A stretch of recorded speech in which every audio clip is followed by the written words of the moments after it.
My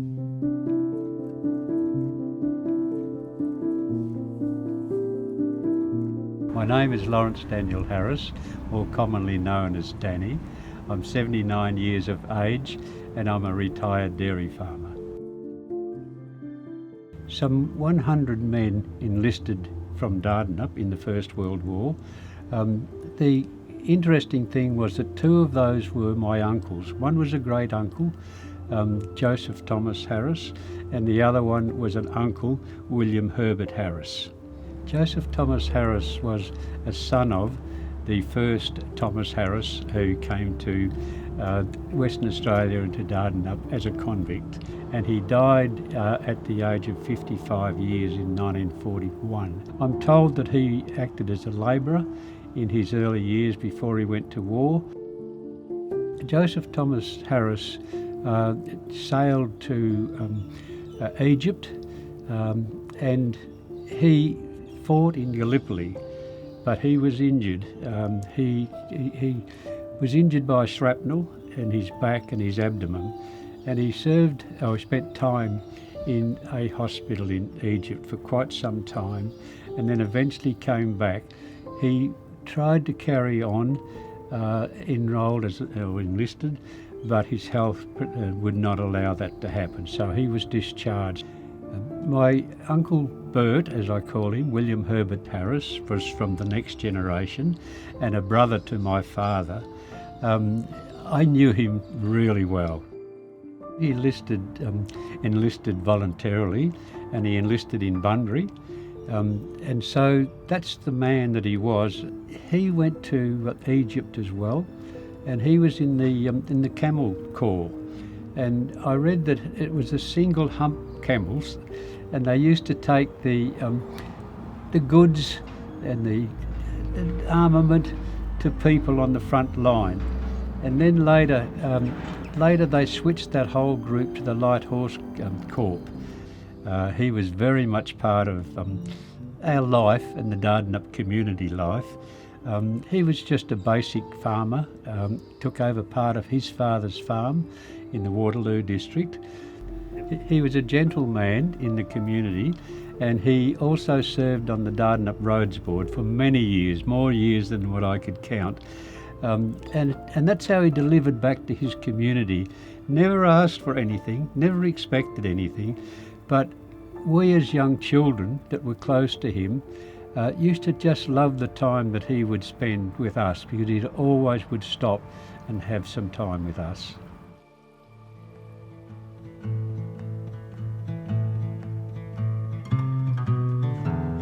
I'm Darren Foster. I've spent many years researching my family's history in Dardanup and finding out about my grandfather's war service and his connections to Dardanup. My grandfather was an orphan. He didn't know his date of birth. He wasn't sure who his parents were. He wasn't even sure what his name was. He was sent to Dardanup as an orphan at the age of 16 to work on a farm, and spent many years there working with the Venn family on their farm called Dardanup Park. And then he ended up at Wellington Mill as a mill hand, and from there, along with a lot of mates both at the mill and in Dardanup more generally, enlisted in World War I in 1914. He trained at Black Boy Hill, Mount Helena, and then sailed to Egypt, and from Egypt he went to Gallipoli as part of the 10th Light Horse Regiment, and within a year of having enlisted he suffered his first gunshot wound and was evacuated to Malta for some recovery. He spent a number of years both in Gallipoli and the Middle East, and not only suffered war wounds, so he suffered the gunshot wound, but he also had bomb shrapnel in one of his thumbs that had to be operated on. But he suffered from the illnesses and diseases that many of the troops suffered, which was eczema, cholera, dysentery, malaria, abscesses, a whole range of ailments that really knocked their bodies about, over and above the war wounds they received from bullets and shrapnel. And they carried those psychological and physical scars for the rest of their lives. He took with him his only possession, which was his horse Doug. And one of the things that he was most upset about when he returned many years later was that he had to leave his horse behind. He was quite upset about that, as were many of the soldiers who had to do the same thing. They all had to leave their horses behind. And for a young farmer who didn't have much in the way of income or financial means, that was a pretty important possession, and a friend, a mate, his four-legged mate, he had to leave behind. I didn't know him because he died when I was 4 years old. I have one memory of him, but the stories I've heard is that he was a very sociable and gregarious character, very good-humoured, and would do anything for his mates. And that, I think, was one of the motivations for him signing up to World War I, that he wanted to look after his mates from Dardanup and be there with them and for them. And they stuck together throughout the war and came back together for the most part, although there were some casualties from Dardanup. So he lost some of his mates. There's a great newspaper clipping about his return from the war in Dardanup in 1919, where Dardanup put on a great event for 4 soldiers who came back, including my grandfather. They were the toast of the town. They were feted by everybody. There was a very big celebration to see them back. The 4 mates were very, very close and served through the war together and remained close for the rest of their lives. Hello, my name's Jeff Pearce. I'm a local military history researcher and author. In my research, I located 2 Ross brothers who were 2 people who weren't named as an inscription on the Dardanup War Memorial. Right, Mervyn Ross was the younger of the 2 brothers. He'd been working as a clerk in the Wellington Mills office when he enlisted for war. It would have been July 1915.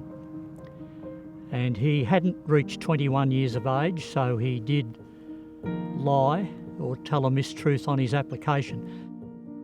So Mervyn was allocated to the 32nd Battalion, which was a mix of South Australians and Western Australians. And after he'd gone through the pretty arduous training in Egypt, he was sent to the Western Front in France. The timing wasn't all that good for Mervyn, and early on they were ordered to participate in a battle that ended up being the worst 24 hours in Australian history, with 5,500 men killed and wounded in 24 hours. Unfortunately, Mervyn was one of the men who were killed, and tragically, to this day, his body hasn't been identified. Mervyn's older brother, James Robert, was 23 when he enlisted a few months after his younger brother, so that's a bit unusual that the young boy would fire off first. But James, obviously, he was driven by his younger brother's action and felt he's got to be part of this. Prior to enlisting, he was a locomotive fireman. He also went to the Western Front after training in Black Boy Hill, and subsequently he lost his life as well at the Battle of Pozieres and Moquet Farm, which is also a horrendous part of Australians' army history, and his body's never been found as well. He's inscribed on the Villers-Bretonneux Memorial, which is very widely known to most Australians. And the sad part there is the parents, there'd already been a lot of tragedy and misadventure within the family, and now to lose 2 boys within 6 weeks of each other, both bodies never found, I can't imagine how awful that would be.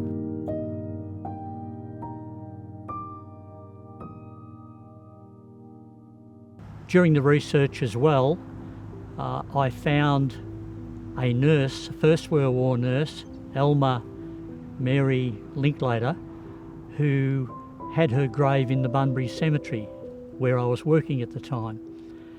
And when I reviewed her information, I found that she'd been long-term living in Eton, in the Shire of Dardanup.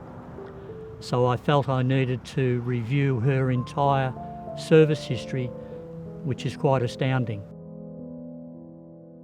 Following Elma's service in Egypt, she was posted to England and worked at the Lord Kitchener Hospital at Brighton in London. Elma was mentioned in dispatches by Sir Douglas Haig for her outstanding services. She was actually given the Royal Red Cross Medal prior to leaving England, and after her discharge she got a second one, and it was all to do with her devoted service, the length of her service, her character, and she was always happy. And that's the quotation on that second award. So she was one of our more decorated nurses. In the late 1940s, when she got that call out that the family was in trouble here in Eton, she just came over, and she never went back to South Australia. She was devoted to the family, became ill later in life and died. Yeah, my research indicates that Elma Linklater was the only Shire of Dardanup woman to serve as a nurse in the First World War.